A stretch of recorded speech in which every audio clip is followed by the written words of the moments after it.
There are decisions that shape not just moments but entire chapters of family history, and sometimes they are not accompanied by press releases or television broadcasts.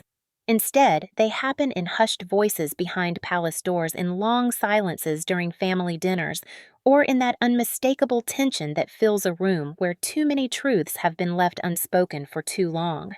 In Spain's royal household, a recent decision made by Queen Letizia has done just that: redrawn the personal landscape of the monarchy in a way that is being felt deeply by those closest to her, especially her husband, King Felipe VI. Though no official statement has been released, those who know the rhythms and silences of the palace can sense that something has shifted. And not just in the realm of duty and protocol, but in the fragile, complex realm of personal connection. It began, as these things often do not, with a grand confrontation, but with the return of a young woman, one with ties both noble and controversial. Irene de Urdangarin, the daughter of Infanta Cristina and Iñaki de Urdangarin, came back to Spain after a brief time abroad. She had tried in her own way to carve a path for herself far from the weight of the crown, initially enrolling at the University of Lausanne for studies in hotel management. When that didn't work out, she found herself in Oxford exploring a future in event planning. But plans have a way of changing, especially when youth is involved. A short volunteer stint in Cambodia seemed to have stirred something in her, maybe a desire to find grounding, to reconnect with family, or simply to be somewhere familiar. Whatever the reason, she came back home. And home for her meant Zarzuela Palace. At first glance, it may seem like a natural choice. Irene's grandmother, Queen Sophia, still resides there, and it's not unusual for members of the extended royal family to find temporary shelter within the palace walls. But Queen Letizia saw things differently. To her, Irene's decision to settle into the prince's pavilion, a more private area within Zarzuela, typically reserved for the immediate royal family, felt like a quiet but deliberate overstep. The royal household operates not just on tradition, but on space order and boundaries. And this gesture, silent though it may have been, was seen by Letizia as a disruption of all three. Irene, the youngest of her siblings, has always been caught between two worlds. Her mother, Infanta Cristina, is the sister of King Felipe VI. Her father, Iñaki, has long been a controversial figure, once celebrated for his athletic achievements and royal marriage, later disgraced in the public eye. The scandal surrounding his financial misdeeds that became national headlines left its mark not only on Spain's perception of the monarchy, but also on the internal relationships within the family.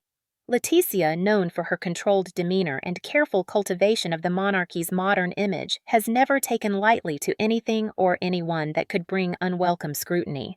And though Irene herself has never been part of any public scandal, her last name, her lineage, and her decisions inevitably carry the echoes of her parents' past. It didn't help that Irene's return to Madrid quickly became entangled in whispers of romance. Shortly after settling in, she was seen spending time with Juan Urquijo, a familiar figure within her extended social circle.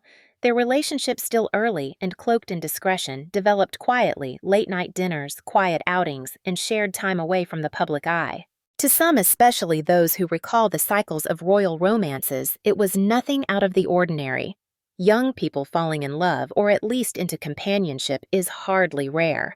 But for Queen Letizia, there was something unsettling in how quickly Irene seemed to grow comfortable in this new Madrid life. Letizia, ever attentive to the narratives that orbit the crown, began to question Irene's intentions. The young woman who had once planned to return to her studies in Geneva was now postponing them indefinitely. The volunteering that had seemed so important during her time in Cambodia was no longer mentioned, and her growing closeness with Victoria Federica, another royal niece known for her high-profile social life, added to Letizia's unease. The queen saw not a young woman searching for her path, but a potential distraction, a magnet for paparazzi, and above all, a symbol of a past that Letizia had spent years trying to distance the monarchy from. As summer approached, a request was made. Irene hoped to spend time in Meravent Palace, the royal family's summer residence in Mallorca. She would be accompanied by her grandmother, Queen Sophia, and likely Juan as well. It was a tradition for many royals to gather there, a chance for family to reconnect in the Mediterranean warmth away from formal engagements. But this year, Letizia gave a firm response. Sources close to the palace described her message as direct and unmistakable. Please don't let them come. In that one sentence, a line was drawn. Not in anger, perhaps, but in quiet finality. It wasn't just about a summer visit. It was about trust, legacy, and the image of the crown. Letizia's decision, while deeply personal, also had broader implications. In her view, it was a protective measure. The Spanish monarchy has undergone significant transformations in the last 2 decades, and Letizia, once a journalist, now a queen, has been at the forefront of redefining what royalty should mean in the modern world. She has focused on transparency, professionalism, and rebuilding public trust after years of scandal and uncertainty. In her eyes, allowing old controversies to re-enter the palace, even in the form of a well-meaning young relative, posed a risk she could not afford. But for King Felipe VI, the decision struck a different chord. He has always been a figure torn between roles, a monarch sworn to duty, and a man shaped by family. Watching his wife take such a definitive stance against his niece, especially when that niece is the granddaughter of his own beloved parents, reopens old wounds. The royal family, already strained from past scandals and divisions, now finds itself navigating new ones. And while Letizia may see her actions as safeguarding the crown, Felipe cannot help but feel the human cost, the sadness of a family further splintering. Inside the palace, the atmosphere has shifted.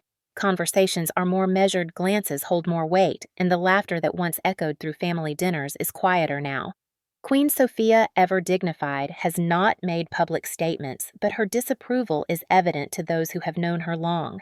For her, Irene is not just a granddaughter, but a reminder of the importance of family bonds, especially in times of fracture. And while she respects her daughter-in-law's efforts to modernize and strengthen the monarchy, she carries the pain of seeing doors quietly closed to those she holds dear. In moments like these, it becomes clear that royalty, for all its pomp and protocol, is still made up of human beings, parents, children, grandparents, cousins, each trying to protect what they love, often in different ways.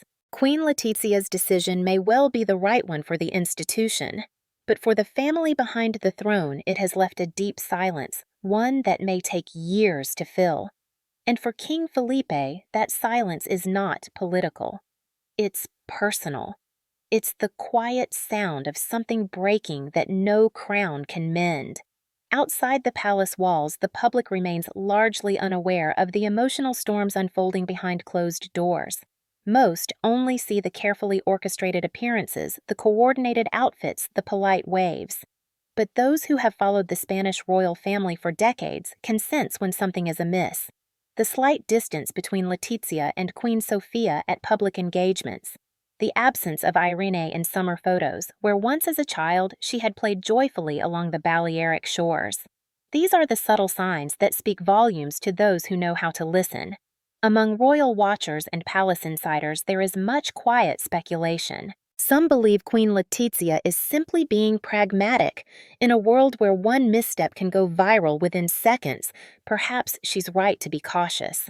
Others see her decision as a form of overcorrection, an attempt to erase the imperfections of a deeply human family in the pursuit of a polished image. But beyond debate, one truth remains: every choice carries weight. And this one, though done without fanfare or confrontation, has shifted the dynamic in ways that will not be easily undone. For Irene, still only in her early 20s, the message could not have been more clear. While her grandmother opens her arms, the Queen closes a door. It is a harsh lesson, especially for someone who has already lived much of her life under the scrutiny of a nation. Her father's fall from grace, her mother's public distance from the monarchy, and now her own subtle exile from royal summer traditions, each has carved a quiet resilience into her character. Whether she returns to her studies or chooses to stay in Madrid and build a different kind of life, one thing is certain: this experience has marked her. She now understands more clearly than ever the difference between family by blood and family by acceptance. King Felipe VI finds himself walking a delicate tightrope.